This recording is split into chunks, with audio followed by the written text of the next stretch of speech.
Let's welcome on board Abhay Agarwal, founder and fund manager at Piper Serica, who's joining us on the show now.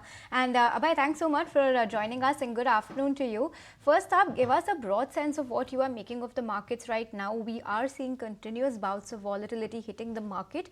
Do you believe that the dip that we are seeing occasionally would be a good opportunity to buy?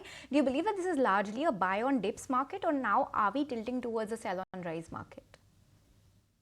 Yeah, good afternoon, and thanks for having me on the show.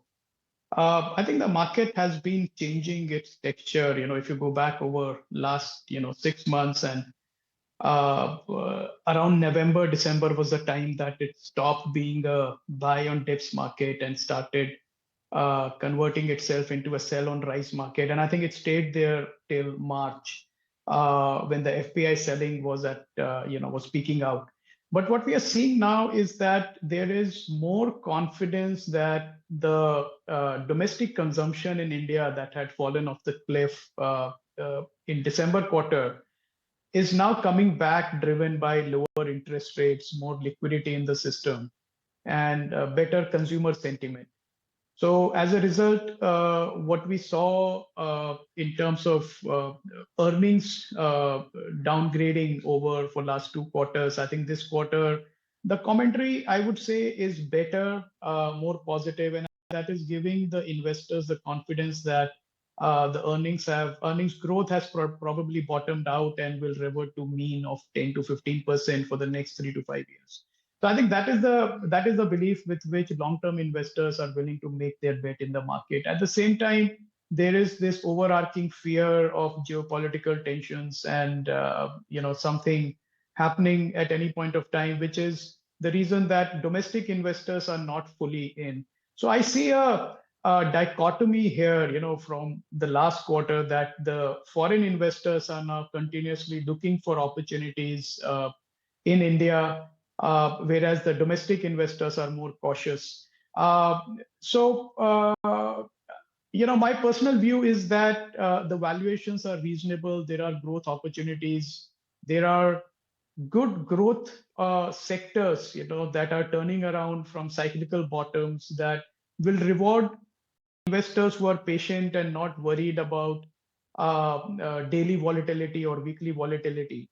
At the same time, our advice to investors is, and our own strategy is to drip the money in the markets, because it is very difficult to call the bottom in this market. So rather than going all in, figure out what you want to invest in and then keep investing in it over the next 2 to 3 months in a systematic manner. So to answer your question, yeah, I would say we are definitely looking at this as a buy on dip market rather than a sell on rise market. Right, Mr. Agarwal, hi, this is Ankita also joining in. Good afternoon to you. You mentioned there are a couple of pockets that are, coming up from, moving up from their cyclical corrections. These are the pockets of value. What are these sectors and how should one look at them then? So one sector that we have been tracking and which we believe has already made or is in the midst of making a cyclical bottom is the entire small finance bank and lenders who do unsecured lending, and also the larger banks. Frankly, that whole segment of banking and financial NBFCs that lend to middle to bottom of the pyramid, have very solid branch network, branch presence, have the ability to generate deposits. I think this whole sector got beaten down over the last quarter, largely because of very aggressive guardrails put in by RBI, which led to lesser liquidity in the system, lesser money flow to them. And everybody just focused on collections rather than increasing the book size. But I think in the current construct, RBI has now come to a conclusion. It looks like, from this recent steps that they have taken, that they want to put back more liquidity in the system.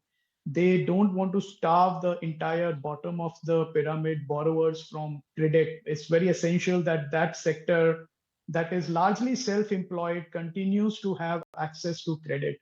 So through credit guarantee schemes under which money is flowing to even microfinance lenders, there is optimism that that sector has kind of bottomed out. So we are of the view that this is a good time for investors to look at these banks, smaller banks and NBFCs that are trading at either one-time book value and some even below that. But you will need to be able to take a 2 to 3 year perspective to make pretty good returns, because this sector is a cyclical sector. We have seen last 3 cycles, it bottoms out and then again aggressive lending takes place and when the valuations rise. So this is one sector that we are quite bullish on. The second sector is the entire pharma space for us. Again, it's not bottomed out, it's been the best performing sector. So not really a sector that we're saying has bottomed out cyclically, but we believe that this is a sector that a lot of hard work has been done in terms of creating a very solid product pipeline for exports to US market especially. So very positive demand environment in the US for Indian companies, very friendly US FDA after a long period of time. So I think all systems go for Indian pharma companies that are exporting to US. So I think both these sectors are something that we are, 2 sectors we are pretty positive on. Okay, Abhay, I also want to get your view on the entire tariff impact that we're expecting to see. We're hearing comments from the US saying that India could be one of the first countries with which US is going to sign a trade deal. It's pretty positive to us prima facie, but tell us, should we really be worried about impending final auto tariffs or any impending pharma tariffs? How sheltered do you think we are from those, and how do you think, if at all, we will emerge largely unscathed from all of these tariffs action that we're seeing coming from the US? I think the whole objective of the tariff realignment by the US government, the US president, was not to create chaos in the global trade, but to signal to rest of the world that they cannot use US as a dumping ground for their products and build on the other side tariff structures for inbound imports into their own country from the US. So I think as long as that problem is largely solved, the US tariffs are not going to hurt anybody in the medium to long term. There is a lot of posturing there, and there are aggressive posturing, and then there are back steps taken to make sure that nothing goes out of whack for the US customers. India especially has been a smaller trade partner for the US. I mean, what we export to the US doesn't really hurt US. It's textiles, it is some bit of chemicals and gems and jewelry, and services, is one of the big part. And what we import from the US are automobile parts, components, electronics, semiconductors, and higher technology items, electronics being top of that. So I think it is a trade structure where it is easy for both the countries to come to terms, and India definitely will. My personal view is that India will actually benefit from this kind of tariff structure, because especially for textile exports, chemical exports, there were other countries that had more favorable tariff structures to US and Europe.